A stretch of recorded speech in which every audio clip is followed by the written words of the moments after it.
Here are the examples for day 1 and also to basically get started on day 2. So to start out for the first day, we are just working on transformations of the functions. So when you look at x cubed minus 5, you need to try to understand that the basic function that is being transformed is y equals x cubed. And the graph for y equals x cubed is the graph that looks like an S-curve going through the origin and then goes down. So as it goes through, it kind of does an S-curve and then continues on up. And this minus 5 says shift to that graph down by 5 units. So if we take that general concept of y equals x cubed and go down 5 units, then what is going to happen is instead of this S-curve happening at the origin, it's going to happen at y equals negative 5. So we're going to come down, we're going to do an S-curve through the negative 5, and then continue. So that is our x cubed minus 5. For x plus 1 squared plus 2, we need to realize that the basic function that is being transformed is y equals x squared. And y equals x squared is a parabola with the vertex at the origin. So we would come down and have a parabola going up. So that's our basic function. Now, the x plus 1 on the inside says we are shifting to the left 1 unit. And plus 2 on the outside is saying we are shifting up by 2 units. And so when we graph this, we have to move that vertex left 1 unit and up 2. Now I'm not looking for super detailed specific graphs. I'm looking for the basic understanding of what is happening to these graphs based on the transformations.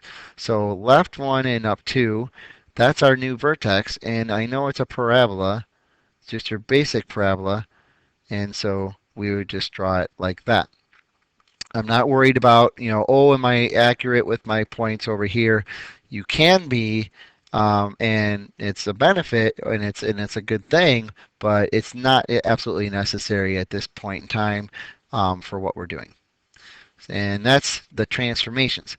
Now, the second part of the homework for day 1 is matching graphs. I can't really show you how to match a graph necessarily. It's a matter of knowing the end behavior, the zeros, and understanding how a graph is created. So I'm going to show you how a graph is created from the factors, which gets you started on the first part of the second day of homework. And this will help you understand what the graph should look like, and that should help you to match. So right now I have 3 factors. The main things I need as I am trying to graph is the leading coefficient and the degree. And once I find the leading coefficient and the degree, I will then be able to find and figure out my end behavior. The other things I need are my zeros. From my zeros, I need to know the multiplicity.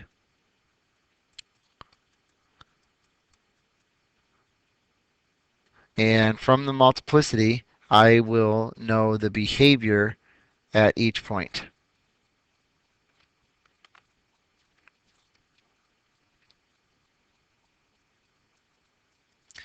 And also, I need to find the y-intercept.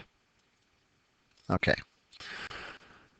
With this, okay, to find my leading coefficient, I need to look at my x's, my x terms here. So I've got 3 x terms.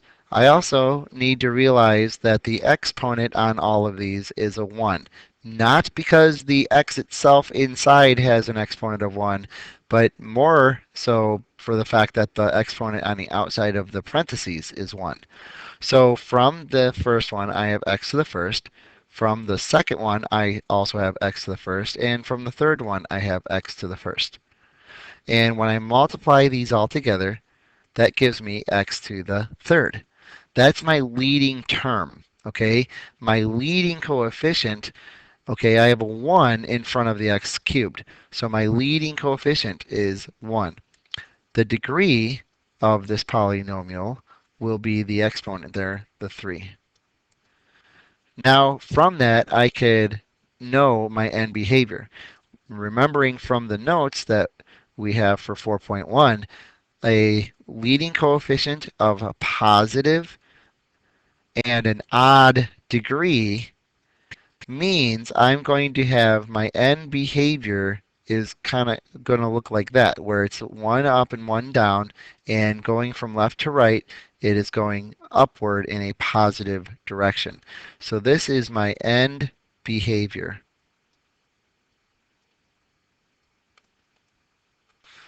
One up, one down, going in a positive direction.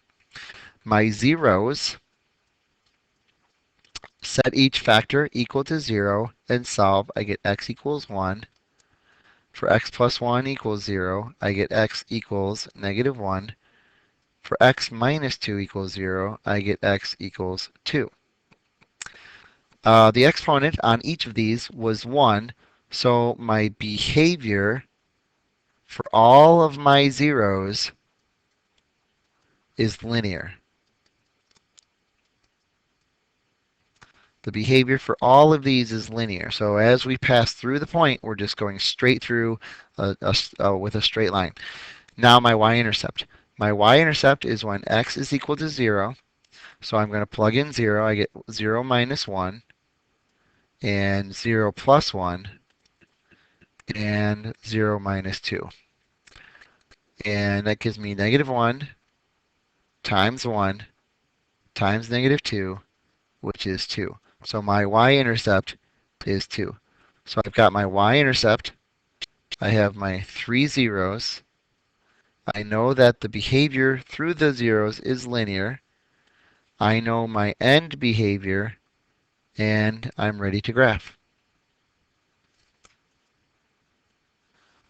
So let me get some resemblance of a coordinate plane here. Okay, and I'm going to plot my zeros and my y-intercept. I'm going to sketch in the behavior, the end behavior, and the behavior at the zeros. So I have a 0 at 1, I have a 0 at negative 1, and I have a 0 at positive 2. And I have a y-intercept at positive 2. Now, my end behavior was down on the left and up on the right.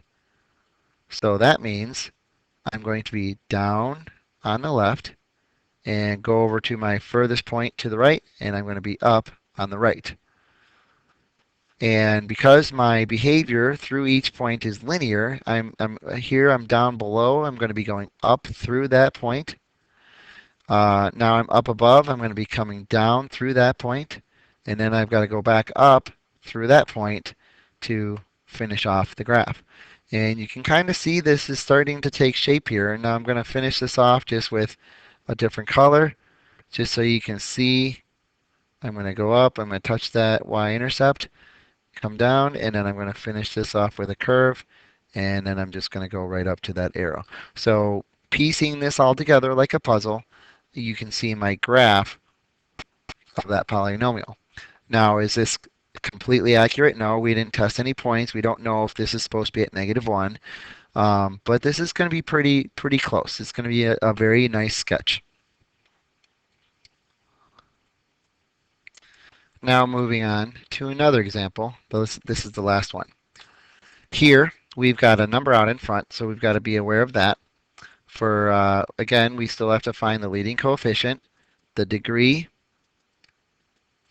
and that is, again, for the end behavior. We need to find the zeros and their multiplicity.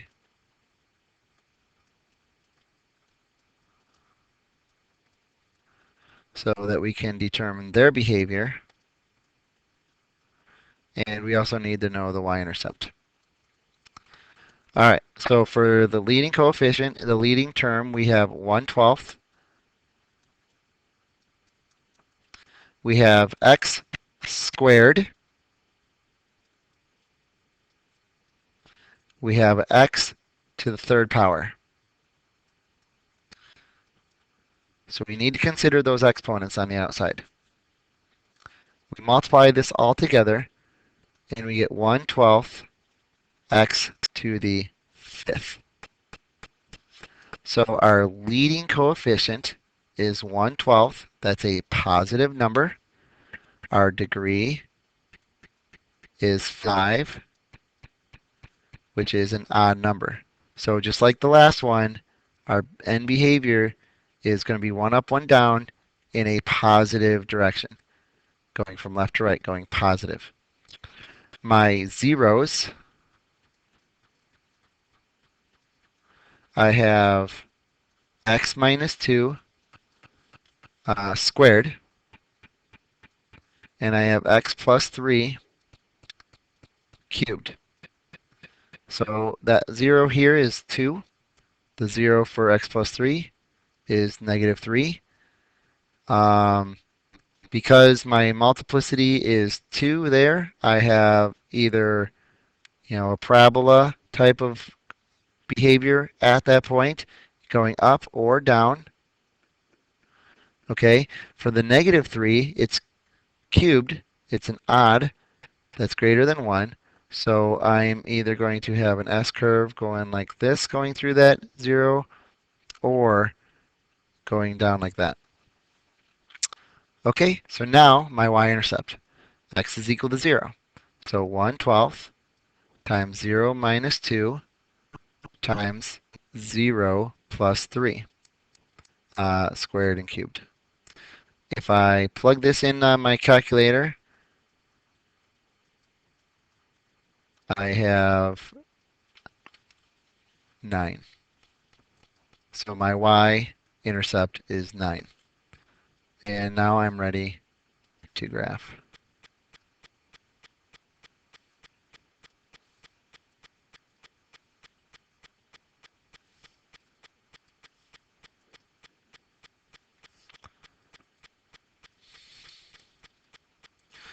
All right, so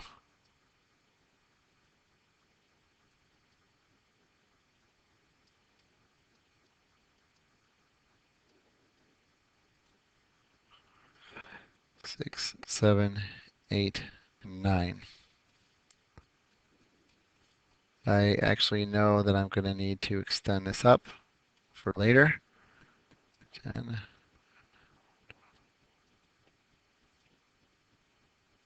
Okay, so I plot my zeros, 2 and negative 3.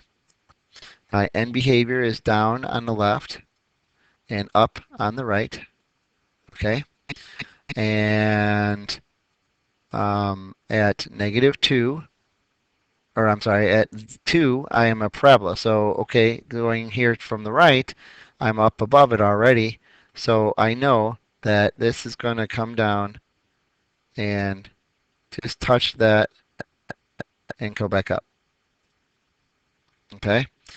At negative 3, because I'm now up above, I have my y equals 9. 1, 2, 3, 4, 5, 6, 7, 8, 9. Okay, I know I'm going through that, so as I come down, I'm going to be going down with a little bit of a curve.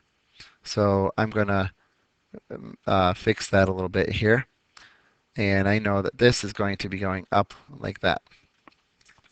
Now, these points are a little bit far apart. So what I would really like to do here is find out what is my point at x equal negative 1 and what is my point at x equal positive 1.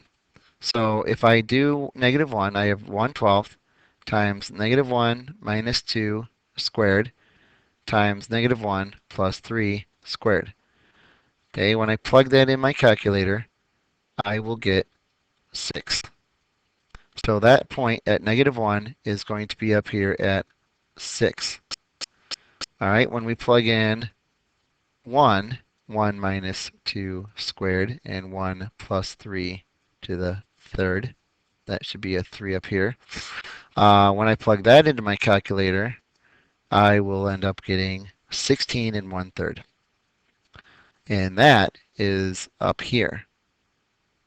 So you can see that this is not just going up to the y-intercept and coming back down. It's going all the way up here.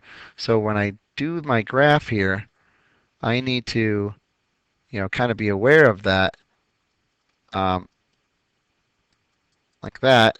And this is coming up here. It's going to curve down. It's super, super steep. Okay, and then it's going to go up. So see how testing those points really helped us shape that graph a lot better than had we just relied on the y-intercept there. So when you have these points, these zeros, kind of separated a little bit, you definitely want to test some other points to know on either side of that y-intercept to know is that y-intercept more or less the maximum value or minimum value, and then you'll have a better graph.